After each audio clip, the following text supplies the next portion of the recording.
ইদানিং এত চুল উঠছে, মনে হয় যে ছোটবেলায় যে গল্পটা শুনেছিলাম সেটাই হয়ে যাবে। কি গল্প শুনেছিলাম? টেকো বুড়ির গল্প হবে। তার জন্য দেখো আমি ঘরে কি বানিয়ে নিলাম। তো হ্যালো বন্ধুরা, সবাই কেমন আছো? চলো আজকে আমার এই ভিডিওটা দেখো। তোমাদের যদি আমার মতো সমস্যা থাকে চুল ওঠার, তাহলে এই ভিডিওটা অবশ্যই তোমাদের উপকারে লাগবে। তো চলো আমি এই লিকুইডটি কেমন করে বানিয়েছি তোমাদের সাথে শেয়ার করে নিই। আমি তোমাদেরকে এখন দেখিয়ে দিই যে আমি কি কি নিয়েছি। এখানে আমি নিয়েছি চা পাতা।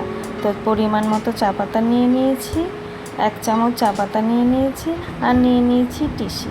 তোমাদের এখানে এটাকে কি বলে আমাকে অবশ্যই কমেন্ট করে জানাবে। আমি তো এটাকে টিসি বলেই চিনি। আর নিয়েছি 5-6টা লং, আর নিয়েছি মেথি। আর যেহেতু আমি নতুন গাছ লাগিয়েছি অ্যালোভেরার, তার জন্য আমার গাছটির বেশি গ্রোথ হয়নি, তার জন্য আমি এই অ্যালোভেরাটা নিয়েছি।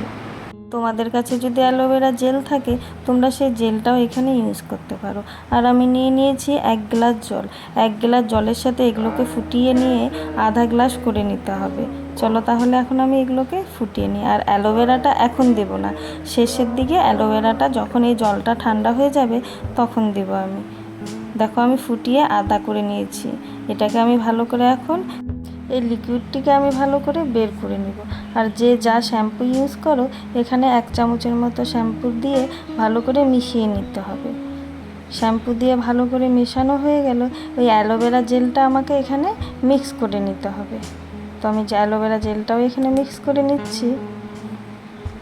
অ্যালোভেরা জেল মিক্সড হয়ে গেলে এরকম স্প্রে করার বোতলগুলো তো আমাদের কাছে থেকেই থাকে। তো তোমরা এটাও ইউজ করতে পারো, না হলে আমার মতো হাত দিয়েও ইউজ করতে পারো।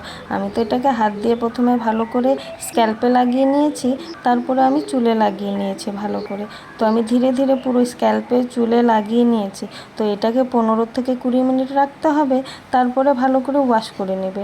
ওয়াশ করার পরে তুমি ম্যাজিকটা দেখতে পারবে। 2 থেকে 3 বার ইউজ করো, তুমি অবশ্যই ম্যাজিক দেখতে পারবে। এটাকে সপ্তাহে 2 বার ইউজ করলেই হবে।